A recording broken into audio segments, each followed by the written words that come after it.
Welcome back to Get Down to Business. Today, I am joined by Pete Neubig, a true entrepreneur in the real estate and property management space. Pete co-founded Empire Industries Realty and Property Management in Houston, and he's now the co-founder and CEO of VPM Solutions, an online platform connecting the real estate industry with virtual team members globally. Pete is also a past board member of the National Association of Residential Property Managers. Pete, welcome to the show. Thanks for having me, man. Really excited to be here. Absolutely. Pete, you've founded and sold a successful business, and now you're building another. What are the key steps involved in preparing a business for sale? And perhaps even more importantly, how do you prepare for life after you sell? Holy crap, man. Okay.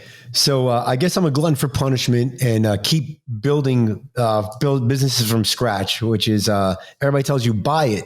And I'm like, yeah, I probably should buy it because at least you have customers when you buy it versus building it when you have zero customers. So I would say, all right, to answer your first question, how do you prepare for sale? The first thing you have to really understand is who is going to buy you, right? So as you're building your business, you should always build your business to sell, regardless if you're going to sell or not, because at the end of the day, the definition of a business is a profitable enterprise that runs and grows without you.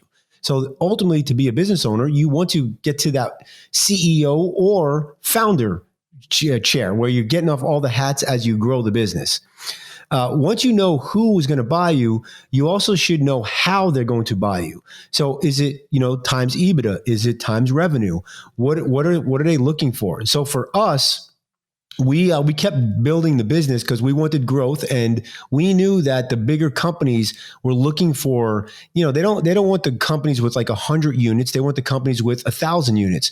So we built it up to around 1,000 units in 3 markets, and being in multiple markets made us a little bit more, desirable for a company to build. The next thing is make sure all your financials are in order. And so because they're going to go under the hood and they're going to do a lot of due diligence. And so for us, when we were doing our books and looking at stuff, we realized, oh, wow, we have a lot of dead money on the books that we're going to have to cover. And so there were some things there. We had to tie our security deposits. We had to make sure everything reconciled. And a lot of business owners, when they first start, they have no idea what the balance sheet, and the balance sheet starts at day 0. So we had to really kind of figure out and fix our balance sheet. So once your financials are in order, now for us, we didn't sell on profit, which is kind of funny. You would think, oh, it's times profit. It's not, because what happens is a lot of companies that buy you, they're already looking at ways that they can kind of cut staff. What can they bring internally to their existing processes, their existing software, things of that nature. So once we did that, we were able to get a really good valuation for our company. Now, the better question you asked is, how do you prepare yourself for after being sold? And I'll be quite honest, we sold so quickly that I was not prepared. And after I sold, I decided to take a job with the company that purchased us. And I learned a couple of things. One was that my philosophy and their philosophy, they're 2 different games. I was a smaller business. They're a much larger business. So their philosophy on how to run a business, how to grow, how to market, how to treat your customers, how to treat your team was a lot different from mine. And the next thing I learned was I'm not employable anymore. When you become an entrepreneur and a business owner, and you're the guy who's literally making all of the decisions, it's hard to go back and report to somebody. And then all of a sudden you have to do some things that you don't like to do. When you're the business owner, if you have enough people and you can hire enough people, you get to do the things that you love to do. And so for those reasons, I'll be here open and honest. When I sold my business, I was making more money than I ever made through the salary they were giving me. I had more money in my bank account than I ever had. And I was actually depressed. I was depressed because I wasn't doing my life's work. I wasn't the guy anymore. And until I found the next chapter, which was VPM Solutions, I was really in a tough place. So if you are looking to sell, I would tell you, have your next chapter ready. Whether it's you're going to ride off to the sunset, that's great if that's what you want to do.